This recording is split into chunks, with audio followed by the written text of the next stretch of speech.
to 2 p.m. weekdays. Winners outside of Christian County will have their prize mailed. Any cash prize is mailed within 30 days of winning. Only if cash winners call our business line within 2 weeks of their name being drawn to provide their mailing address. Employees and their families of regional radio are not eligible to participate or win any contest.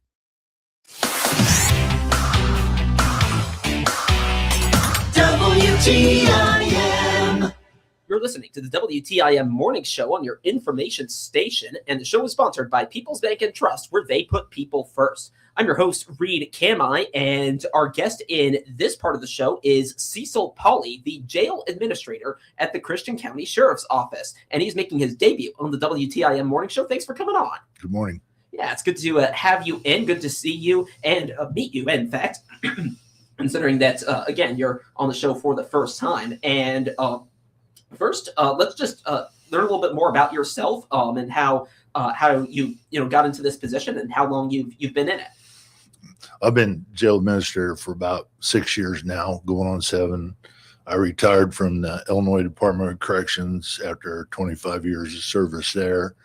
And this just kind of happened that they were trying to make some changes and clean the place up a little bit. And so I got the opportunity, and Sheriff Kittlecamp gave me the opportunity, and I've been there since.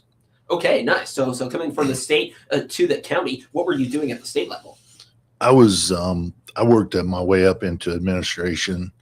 So I'd done a variety of jobs over the years and had several different titles, but I worked as assistant warden out at Taylorville, warden at Hillsborough Graham Correctional Center, and then moved into a deputy director's position later on. Okay, all right. So climbing the ladder up the state ranks, and then coming to the county as well to serve there as well. So yeah, that's a little bit about you. In terms of what's been going on at the jail, I know there's been a lot of talk from the county board, from other people in the sheriff's office about some renovations that have been needing to take place and that have taken place. And I'd love if you could update our listeners on what is all going on with that and where you're at with it. Well, the main construction part of the jail has been completed. One of the focuses of the project was to have more life-saving measures in the jail. So a complete sprinkler system was installed throughout the jail, upstairs, downstairs. We had a new roof put on, and we did some other construction moves where we moved a couple of the offices. Of course, I'm sure that they've talked about the move to Market Street for the sheriff's office. So that gave us some space available there at the jail to make some changes there, seal off some walls, and create a medical room. Also opened up our area where we have a better booking structure and intake process. And so it's good for staff, and then it also is a little more safe for the inmates and safe for the staff as well. Okay, so it's a lot of changes in a variety of areas. I understand some Wi-Fi upgrades as well. Unless I missed you mentioning that, I'll talk a little bit about that too. Yeah. Well, we have a couple different systems that we use in the jail. It's a jail management system. Then we also have our kiosks that we use for video visits for the inmates. And then we have a commissary that can be ordered online. And then there's communication devices, and all of those take up a couple different type of Wi-Fi portals. And so the portals were upgraded. Some of the computers were upgraded. We put in a bunch of new cameras, so we have more coverage throughout the jail. So it just makes it more safe for the staff as well as for the detainees there. So yeah, you mentioned the cameras. You mentioned the jail management system. Is that essentially like the system where you just kind of keep all the information about the inmates? Is there any other thing that happens in there? It's what we use for the booking. We do screenings every time somebody comes in for check them, make sure that they're non-suicidal, that if they have drug problems or detoxing, then we can give them meds to help with that.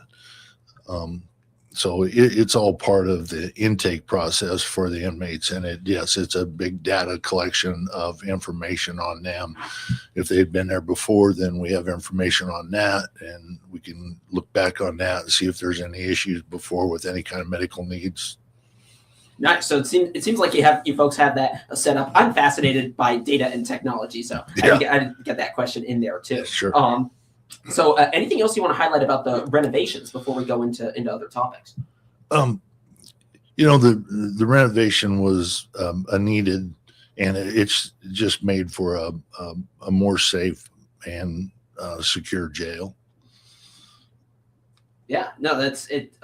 It is from everything you've described, and it seems like it's getting that way too. So yeah, no, I'm glad that you talked about it from your end, because again, there had been a lot of talk from other people at the county level, and now we hear it from the jail administrator himself, Cecil Polly. So I'm glad we talked about that.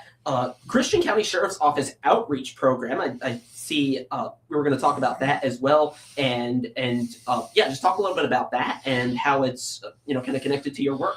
Well, in last year we entered into a contract with Family Guidance. It's a treatment center in Springfield, and through that we also started we received a grant for the MAR Now program, and what that is, it's opioid treatment, which is MAR stands for Medically Assisted Recovery, and that is it's a big federal push, and so there's a lot of federal money in there, and that helped us to get the contract with Family Guidance, where we can assess inmates' needs, and we can help get them in treatment for not only opioids, but for drugs and alcohol as well.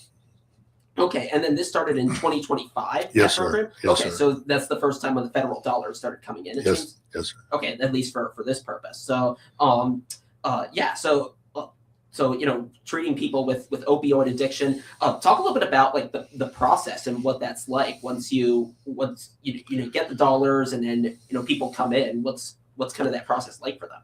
Okay. Well, when they come in, we do the assessments on them, and we address their needs, which we do have a large population of inmates coming in that have drug issues and mental health issues.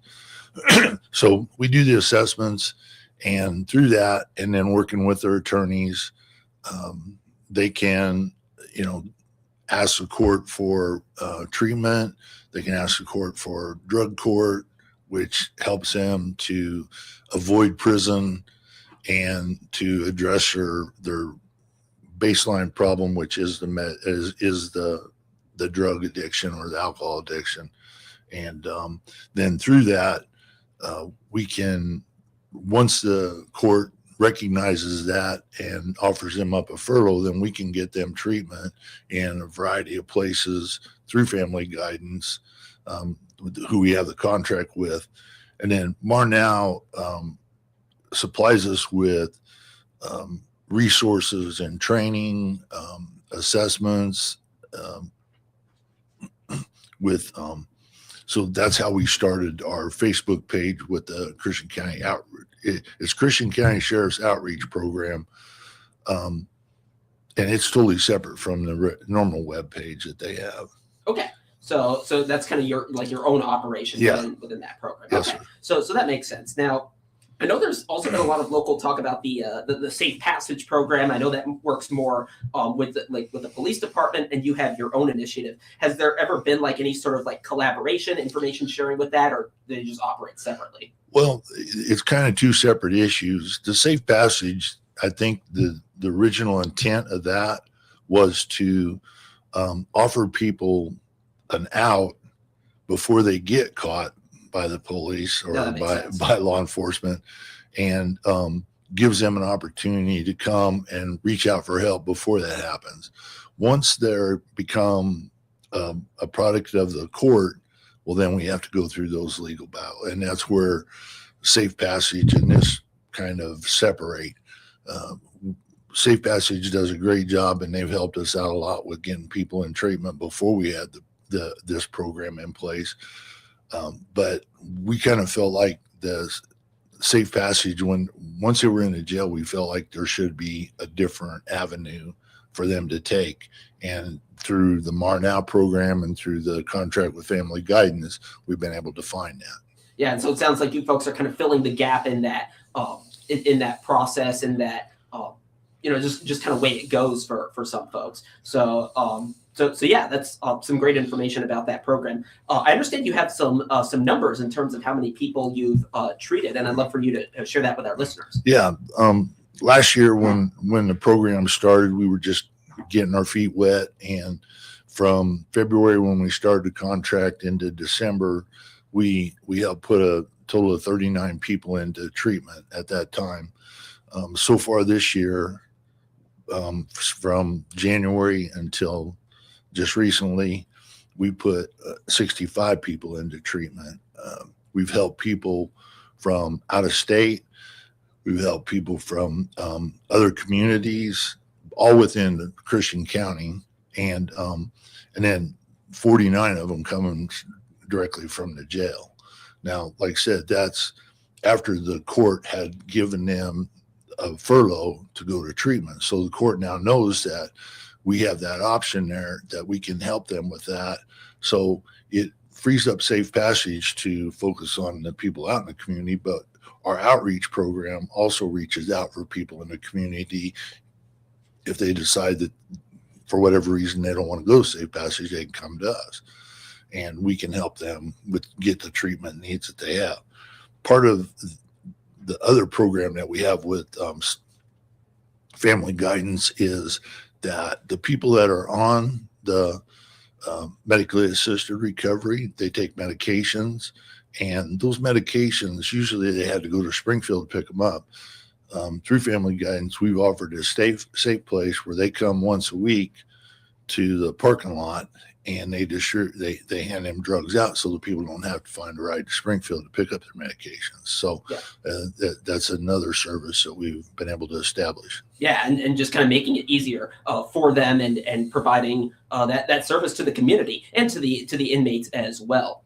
I'm talking with Cecil Pauley, jail administrator at the Christian County Sheriff's Office. Let's take a break. When we come back, we'll talk about a couple other programs going on at the Christian County Jail for folks in their care. And that's coming up right here on the WTIM Morning Show on your information station. Your information station, WTIM.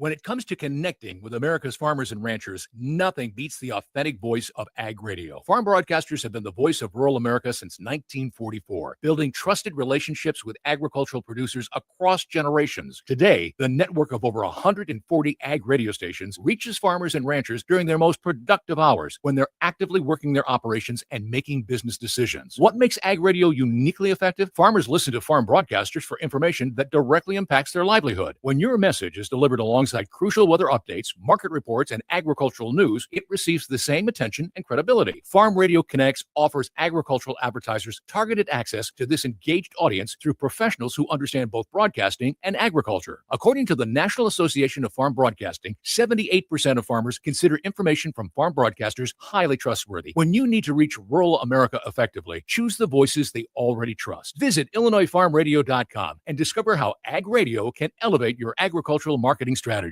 Parents, get your kids ready for the new school year with help from the Christian County Health Department. Now at 730 North Pawnee, across from Taylorville Junior High School. They offer back-to-school immunizations for children entering kindergarten, 6th, 11th, or 12th grade at little or no cost. And while you're there, ask about fluoride treatments to help prevent tooth decay in children and youth. Make your kid's appointment now so they're ready for school. It's just another way the Christian County Health Department is working to protect, assure, and improve public health in our community. Carl Krumsick here from Krumsick Monument Company in Taylorville, Illinois.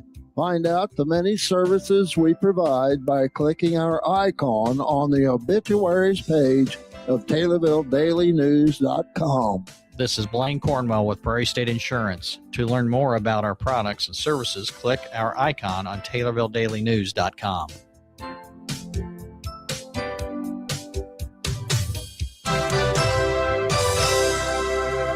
Hi, this is Matt Corso with Kaufman Realty and Auctions. Looking to buy, sell, or just find your next treasure? This summer, Kaufman Realty and Auctions is heating up. We are bringing you incredible opportunities in both real estate and personal property.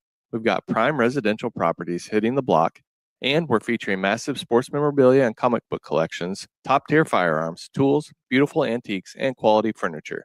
Don't miss out on the auctions this summer. Visit KaufmanAuctionsil.com to view full catalogs and start bidding today. Hi, this is Blaine Smith, Executive Director of Heartland CASA. Every child deserves someone who shows up. To learn more about becoming a CASA volunteer advocate and how you can make a difference for children in our community, click on our ad at TaylorvilleDailyNews.com. Here's Dr. Pavi Gill from Springfield Clinic, Taylorville. Lifestyle medicine is about motivating you to improve your quality of life by changing habits and behaviors. Find out more by clicking Dr. Gill's icon at TaylorvilleDailyNews.com. Your information station, WTIM. And we're back on the WTIM Morning Show on your information station, sponsored by People's Bank and Trust, where they put people first. I'm your host, Reed Kamai, and I continue my conversation with Cecil Pauley, the jail administrator at the Christian County Sheriff's Office. And we spent the first segment talking about some of the jail renovations and the NAR Now program that they have going on. I want to talk about a couple other recovery programs that you folks have, recovery groups. It sounds like you have multiple groups that come in for the detainees, and I'd love to hear a little more about them. Yes, sir. We have Celebrate Recovery, which I love being a part of. It's a Christian-based recovery group. They come in, Alcoholics Anonymous, Narcotics Anonymous. They come in weekly, and they do groups with both the male and the females detainees. We also have a Bible study group for the females, and we also have a male and a female husband-wife team that comes in, and that runs kind of a worship team, and they minister to the inmates' spiritual needs while they're in there, and help them cope with what they're dealing with. And it's been a great addition that we lost during COVID, but we kind of been able to pick that up. And the renovation project has helped us open up more space where we can have better groups for that type of thing. So. Yeah, no, and it sounds like a great reintroduction and just a great offering to have for the folks in your care. So, yeah, all of that as well. And something that kind of stands out to me when I hear about this is like it's just kind of a well-rounded way of caring for the folks who are in the jail. Especially like with the Bible study group and kind of addressing those needs. Is that something that kind of stands out to you too? Yeah, and that's something that I've put my focus on since the renovation project is to I believe that those are key elements in helping people get on the road to recovery. I mean, the Mar Now and these other things offer a great way to get started, but these programs help foster that and help them with, just help them with their spiritual needs. I don't know if that's the right thing to say or not, but that's what it is. And there's a need. Yeah, no, I mean, it sounds about right to me. So I think you nailed it right there. About a minute to go. Visiting hours. What should folks know about that? Well, we have visiting twice a week. We do visits on Saturdays from 12:30 to 3:30 p.m. And we do Wednesday evening visits from 6 p.m. to 8 p.m. Family can come. They can have 2 adults and up to 3 kids. Kids with 16 or older, they got to be accompanied by their parents, and the younger ones can come in and the parents, take care of them.